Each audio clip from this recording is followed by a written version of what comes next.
Sometimes the things people leave behind tell the truth they were never brave enough to say out loud. Nobody in Cedar Ridge thought much about the old Mustang sitting behind Walker Automotive. It had been there so long that people barely noticed it anymore. Rain had washed over its faded blue paint. Autumn leaves had gathered beneath its tires. Winter frost had painted silver patterns across the windshield more than once. Yet somehow, the car remained exactly where it had been left.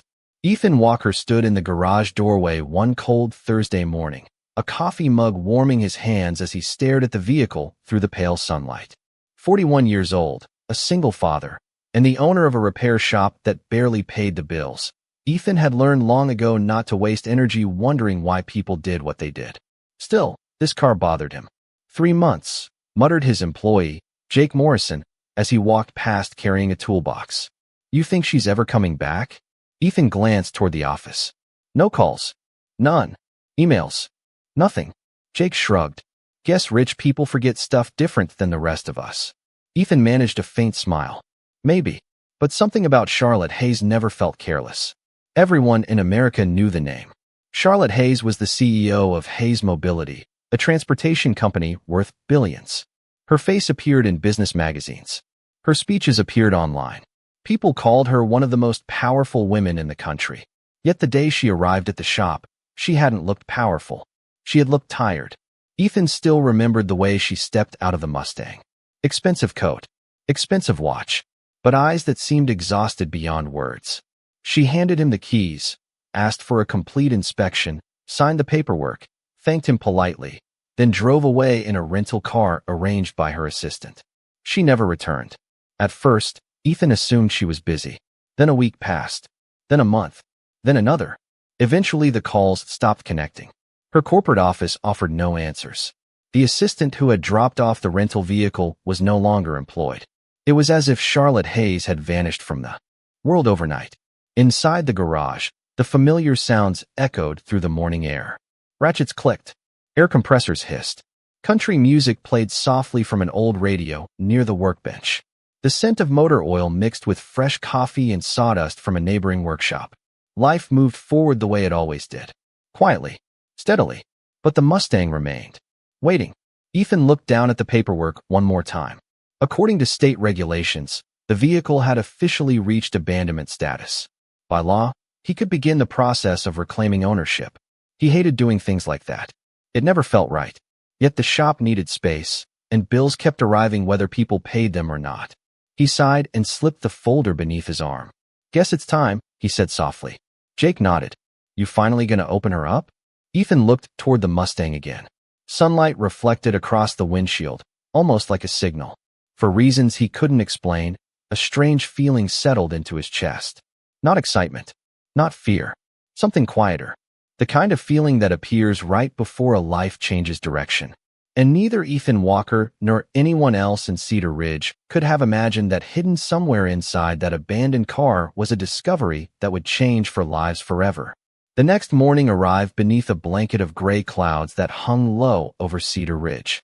Ethan Walker unlocked the garage before sunrise as he always did. The familiar bell above the front door rattled softly. Somewhere in the distance, a freight train horn echoed across the valley. The world was waking up slowly. Inside the shop, fluorescent lights buzzed overhead while the smell of motor oil and fresh coffee settled into the cool air. Ethan placed his mug beside the workbench and glanced toward the Mustang. Today was supposed to be simple. Complete the paperwork. Inspect the vehicle one final time. Prepare it for legal processing. Nothing more. At least that was the plan. By 8 o'clock, Jake Morrison had already rolled open the main bay doors. Cold air drifted inside. You really think there is nothing special about this car? Jake asked. Ethan grabbed a flashlight from the tool cabinet. It is a car, owned by one of the richest women in America. Still a car. Jake laughed. You are impossible. Ethan smiled faintly and approached the Mustang. Up close, the vehicle still carried an elegance that time had not erased. The paint was weathered, but cared for. The leather interior showed signs of age, but not neglect. Someone had loved this car once. Maybe still did. He opened the driver's door. The hinges moved smoothly. No squeaks. No resistance. Everything felt strangely preserved, as though Charlotte Hayes had expected to return any day now. Ethan spent the next hour conducting a detailed inspection. Tire pressure, electrical systems, wiring harnesses, hidden rust. He moved carefully, methodically. Years of experience had taught him that machines often revealed the truth their owners tried to hide. Around mid-morning, Jake walked over carrying a clipboard. Find anything? Not yet. No secret stacks of cash. Ethan chuckled. No. Jewelry? No. Company secrets worth millions? Definitely no.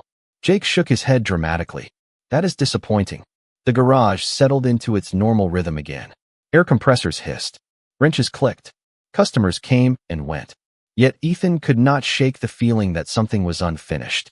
Around noon, he crawled into the rear compartment to inspect an unusual vibration he had noticed months earlier. It had always seemed minor, easy to ignore. But today, with the vehicle finally being processed, he wanted every question answered.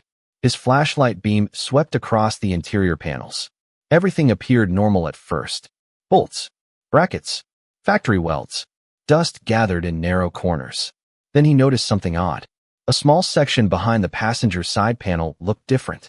The screws were newer than the surrounding hardware. Not factory installed. Replaced. Ethan narrowed his eyes. Jake. Yeah. Bring me a Phillips screwdriver. A moment later, Jake appeared beside the car.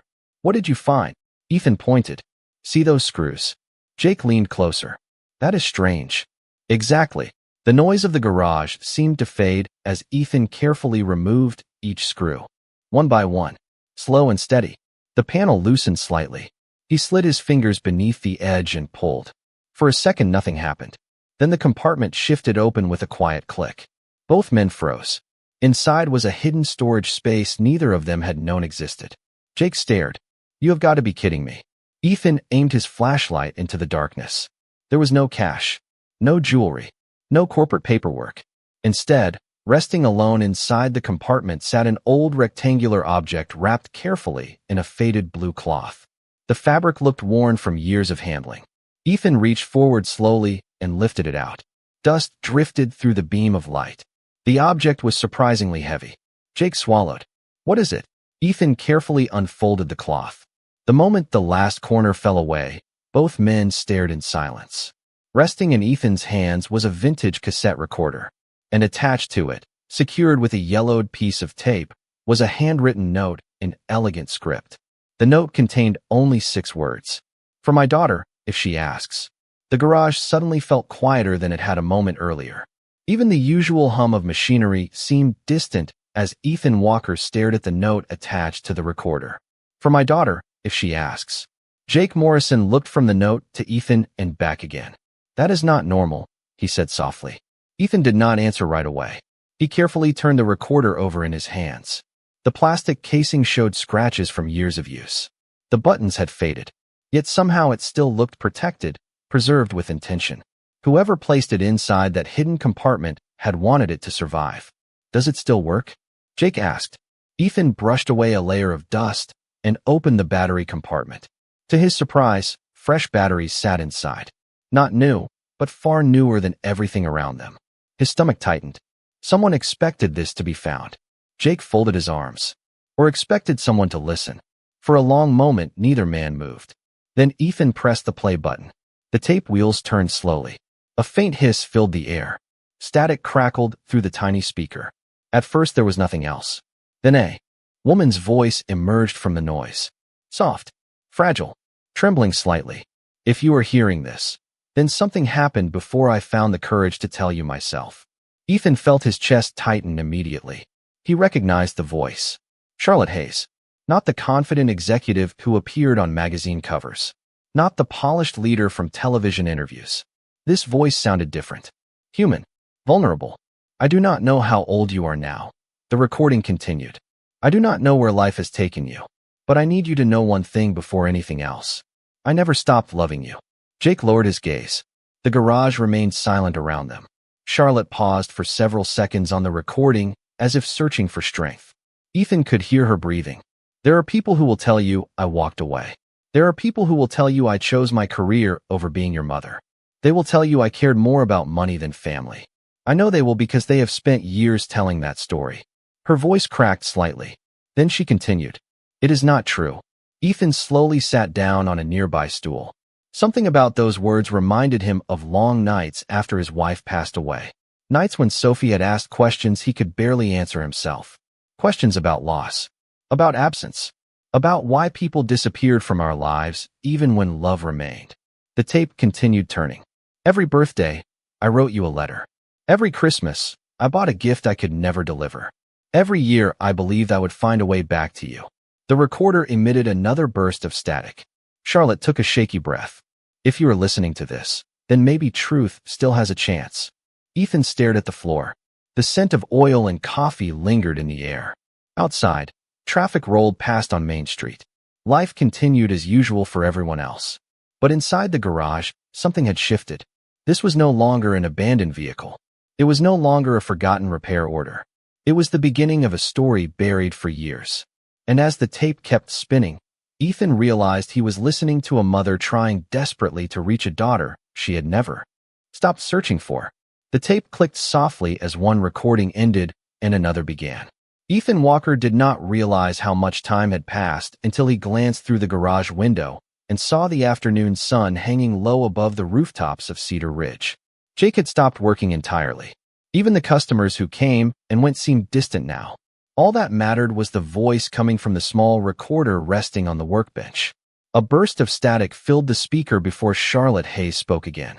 This time her voice sounded steadier, as if she had rehearsed these words many times before finally recording them. If you have reached this tape, then you deserve more than apologies. You deserve the truth. Ethan leaned forward. The garage seemed to hold its breath. 15 years ago, there was an accident during a winter storm. It changed everything. Charlotte paused. The silence lasted several seconds. People said I was responsible. Newspapers printed stories. Television stations repeated them. By the end of the week, everyone thought they knew what happened. Ethan exchanged a glance with Jake. Neither man spoke. What nobody knew was that I was not even driving that night. Charlotte continued. I wanted to explain. I wanted to defend myself. But powerful people made certain the story moved in only one direction. The words echoed through the garage. Outside, wind rattled a loose sign near the front entrance. Ethan felt a strange heaviness settle in his chest. He had seen it before. Small towns, big cities, people deciding what truth should be before learning what truth actually was. The recording continued. By the time the investigations ended, the damage was done. My reputation survived. My company survived. My career survived. But my family did not. Her voice grew softer. The court records told one story. The headlines told another. Neither one captured what really happened. Ethan thought about Sophie. He thought about all the photographs sitting on the shelves inside his house. Memories were fragile things. It only took one misunderstanding for an entire life to be rewritten. The tape wheels continued turning. The person who benefited most from that story was someone I trusted completely. Charlotte's voice hardened for the first time. Not angry. Not bitter, just tired. He convinced everyone that I had chosen success over motherhood. He told people I wanted freedom. He told people I cared more about boardrooms than bedtime stories. Jake shook his head slowly. That is cold, he whispered. Ethan remained silent. Charlotte continued. What hurt most was knowing my daughter would eventually hear those lies and have no reason not to believe them. Another pause followed. Then came the sound of paper rustling near the microphone. If you are listening, sweetheart, I need you to understand something. Every choice I made after that winter was made to find my way back to you. Ethan felt a chill despite the warmth inside the garage. Something about the recording felt different now. Less like a message, more like evidence. A carefully preserved record left behind by someone who feared her voice might disappear forever. Then the tape revealed something neither Ethan nor Jake expected. Charlotte spoke a single name. If anyone ever tells you the full truth, it will begin with Richard Bennett. The recorder emitted a sharp crackle of static. Ethan froze. The name sounded familiar. Very familiar. And for the first time since discovering the hidden compartment, he realized this story might be far bigger than one abandoned car. That evening, long after the last customer had left, Ethan Walker sat alone in the small office overlooking the garage floor. The recorder rested beside a stack of invoices. Outside, streetlights cast pale reflections across the shop windows. Somewhere down the block, a diner sign flickered against the dark. Cedar Ridge was settling into another ordinary night. But nothing felt ordinary anymore. Ethan leaned back in his chair and opened his laptop. Richard Bennett.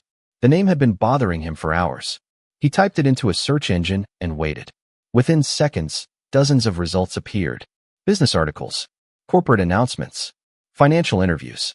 There he was, Richard Bennett, current board member of Hayes Mobility, former executive vice president, one of Charlotte Hayes's closest professional associates for nearly 2 decades. Ethan frowned. That cannot be a coincidence. He clicked through article after article, smiling photographs, award ceremonies, charity events, headlines praising leadership and innovation. Yet something felt incomplete. The story presented online seemed polished. Too polished. The kind of image built carefully over years. A knock interrupted his thoughts. Dad. Ethan looked up. Sophie stood in the doorway wearing a school sweatshirt and carrying a backpack nearly half her size. I thought you would be home already. Ethan smiled softly. Lost track of time. Sophie stepped inside and placed her backpack on the desk.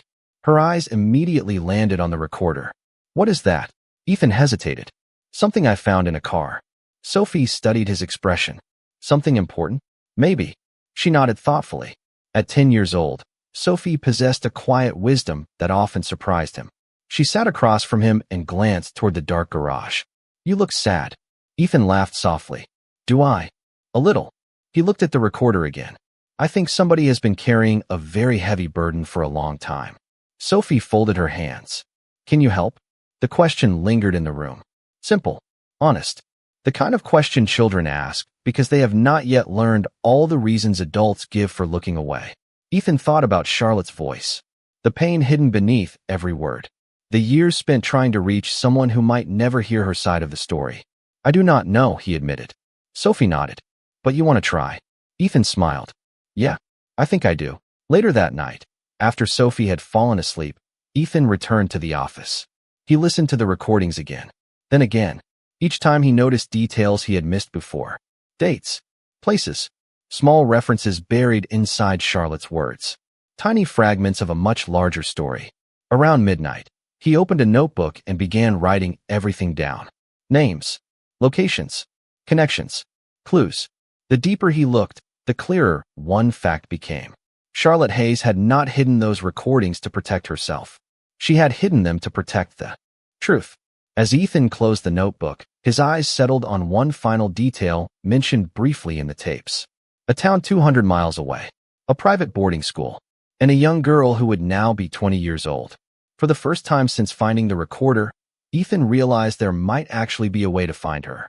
3 days later, Ethan Walker found himself driving east along a two-lane highway that cut through rolling farmland and stretches of bare winter trees.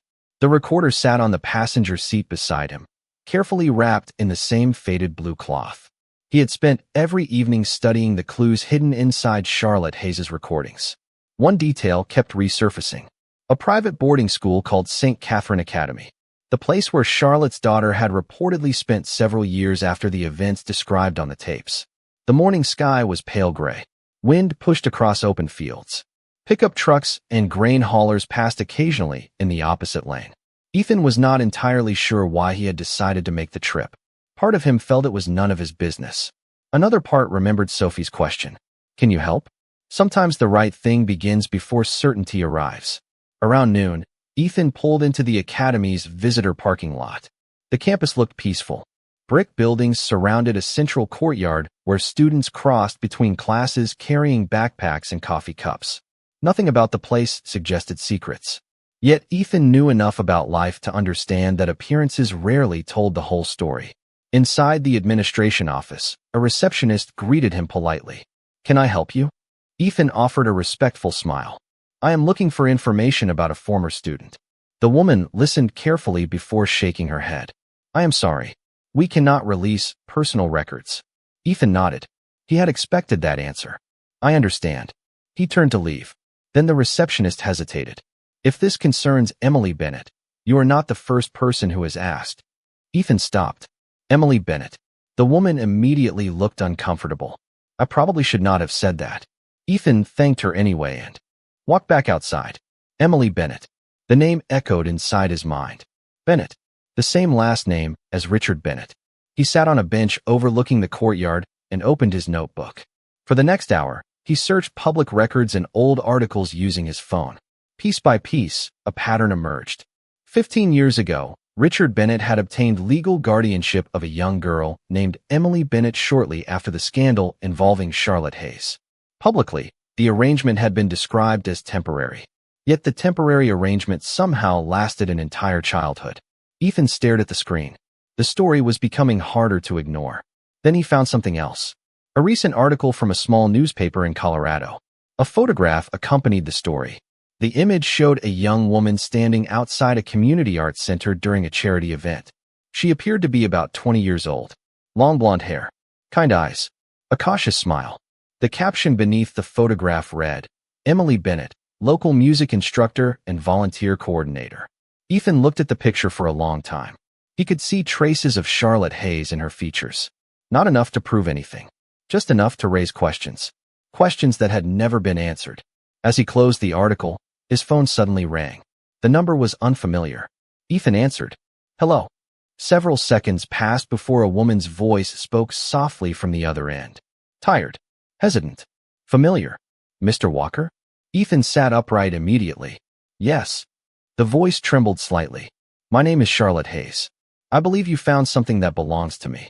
For several seconds, Ethan Walker could not speak. The parking lot around him seemed to disappear. Students crossed the courtyard. A bell rang somewhere in the distance. Yet all he could hear was the voice on the phone. The same voice he had listened to for hours through the old recorder. "Charlotte?" he asked quietly.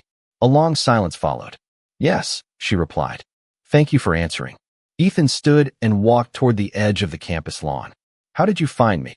"The repair shop contacted my legal office months ago. Nobody knew where I was. When I finally checked the messages, your name appeared several times." Her voice sounded exhausted. Not physically tired. Emotionally tired. Like someone who had been carrying disappointment for years. Ethan looked toward the mountains beyond the town. "You left something important in that car." Another silence. Then a faint laugh filled with sadness. "I know. Why did you hide it?" Charlotte exhaled slowly. "Because I stopped believing I would ever be the one to deliver it." Ethan closed his eyes briefly. "I listened to the recordings. I hoped you would." Her answer surprised him. "You did. If I wanted them hidden forever, I would have destroyed them." Ethan leaned against a wooden fence bordering the campus. Wind moved through the trees overhead. "I found Emily." The line went completely silent. For a moment, he thought the call had disconnected. Then he heard a shaky breath. "You found her." "I found where she lives." Charlotte did not speak. When she finally did, her voice was barely above a whisper. "Is she happy?" Ethan thought about the photograph. The cautious smile. The community center. The volunteer work. "I think she built a good life." Charlotte released a breath that sounded almost like relief. "That is all I ever wanted." Ethan frowned. "Then why have you never contacted her?" This time the silence lasted much longer. "Because she hates me." The answer came without self-pity. Without anger. Just acceptance. "You do not know that." "I know what she was told." Charlotte's voice trembled. "For 15 years she heard that I abandoned her. That I chose a company over a child. Every attempt I made to reach her was blocked before it ever reached her hands." Ethan thought about Richard Bennett. Every clue pointed in the same direction now. Every piece fit together a little too neatly. Richard Bennett. Charlotte did not sound surprised. "You heard that part. Who was he really?" The answer arrived quietly. "My former husband." Ethan stared across the campus lawn. Suddenly everything made sense. The shared last name. The guardianship records. The carefully constructed public narrative. Charlotte continued. "Richard understood something about power. If people hear the same story often enough, eventually they stop asking questions." Ethan looked down at the recorder resting beside him on the bench. "Then maybe it is time someone asked questions." For the first time during the entire conversation, Charlotte laughed softly. Not because anything was funny. Because for the first time in years, someone believed her. And neither of them realized that within 48 hours, Ethan would be sitting face to face with Emily Bennett herself. 2 days later, Ethan Walker parked outside a red brick community arts center on the edge of a small Colorado town. Snow lingered along the sidewalks. A cold breeze carried the scent of pine through the afternoon air. Through the front windows, he could see people arranging chairs for an evening music program. Somewhere inside, A piano played softly. Ethan sat in his truck for a moment, gathering his thoughts. He was not here as a detective. He was not here as a lawyer. He was simply a father who had listened to another parent's heartbreak. Finally, he stepped inside. The lobby buzzed with quiet activity. Volunteers carried boxes. Students adjusted sheet music.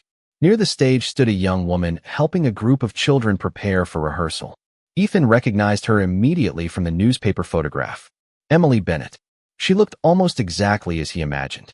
Kind eyes. Calm presence. The sort of person who made others feel comfortable without even trying. When rehearsal ended, Ethan introduced himself. Emily greeted him politely but cautiously. "Do we know each other?" she asked. "No," Ethan replied. "But I think there is something you deserve to hear." Emily's smile faded slightly. "What kind of something?" Ethan hesitated. This was the moment Charlotte had feared for 15 years. "Something about your mother." The change in Emily's expression was immediate. Her shoulders stiffened. The warmth in her eyes disappeared. "I do not have a mother," she said quietly. Ethan nodded. "I understand why you feel that way." "Do you?" Her voice remained calm, but pain lingered beneath the surface. "Because the woman everyone talks about made her choice a long time ago." Ethan did not argue. He did not defend Charlotte. Instead, he reached into his bag and carefully removed the recorder. Emily stared at it. "What is that?" "Something she left behind." The room suddenly felt smaller. Around them, volunteers continued cleaning up after rehearsal, unaware of the conversation unfolding nearby. Emily folded her arms. "I am not interested in excuses." "Neither was I," Ethan said gently. "Until I listened." Emily looked away. For a long moment she said nothing. Then she sighed. 5 minutes. Ethan placed the recorder on a nearby table and pressed play. Static crackled softly. Charlotte's voice emerged from the speaker. The moment Emily heard it, every trace of confidence vanished from her face. She had not expected the voice to sound human. Not polished. Not powerful. Not like the public figure she had spent years resenting. Just a mother. The recording continued. Charlotte spoke about birthdays missed. Letters never delivered. Gifts stored away each Christmas. Emily remained perfectly still. As the minutes passed, tears slowly filled her eyes. Yet she never looked away. She never interrupted. Then the final recording began. Charlotte's voice trembled. "If you are hearing this, sweetheart, there is only one thing I need you to remember. I never stopped looking for you." Silence followed. Deep, complete silence. Emily stared at the recorder. Her hands trembled slightly. The children in the hallway stopped laughing. Even the piano had gone quiet. And for the first time in 15 years, the story she thought she knew no longer made sense. The following week, a quiet conference room overlooking the Rocky Mountains became the setting for a moment 15 years in the making. No reporters stood outside. No cameras waited in the hallway. There were no corporate announcements, no public statements, no dramatic speeches. Just 3 people sitting around a wooden table. Emily Bennett arrived first. Ethan Walker sat beside her, offering nothing more than steady support. Then the door opened. Charlotte Hay stepped inside. For several seconds, nobody moved. The woman who had appeared so confident in photographs looked completely different in person. She seemed smaller somehow. Not weak. Simply human. Emily stared at her. Charlotte stared back. Years of questions hung silently between them. Finally, Charlotte spoke. "Hello, sweetheart." Emily lowered her eyes. Tears immediately filled them. Not because all the pain disappeared. Not because every answer suddenly arrived. But because for the first time, the voice from the recording stood before her in real life. Neither woman rushed forward. Neither pretended 15 years had never happened. Instead, they sat down and talked. For hours. Charlotte answered every question. The easy ones. The painful ones. The ones she feared most. She shared letters she had written every birthday. Photographs she had saved. Gifts she never managed to deliver. Emily listened quietly. Sometimes she cried. Sometimes she laughed. Sometimes she simply sat in silence. Yet with every hour that passed, another piece of the old story fell away. Weeks later, the truth reached places neither Charlotte nor Ethan expected. Documents once buried resurfaced.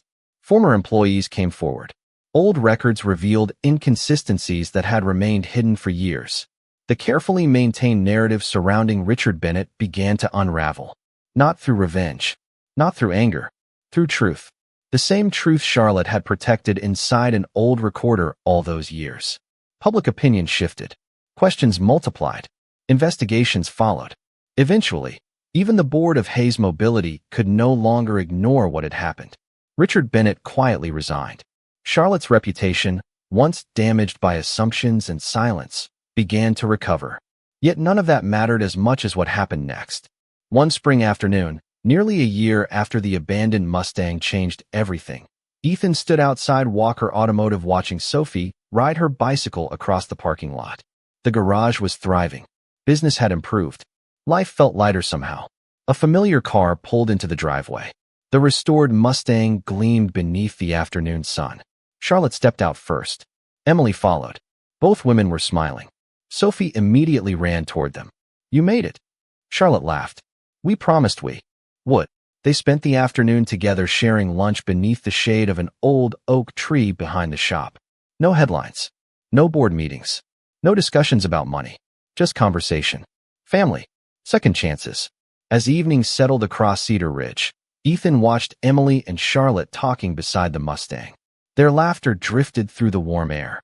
Sophie sat between them listening to a story. For a moment, the entire scene felt impossibly simple. Then Ethan remembered the recorder hidden inside a forgotten compartment. The message meant for a daughter. The truth that refused to disappear. Sometimes the most valuable thing a person leaves behind is not money, status, or success. Sometimes it is a simple act of courage. The courage to tell the truth. And in the end, that truth changed everything.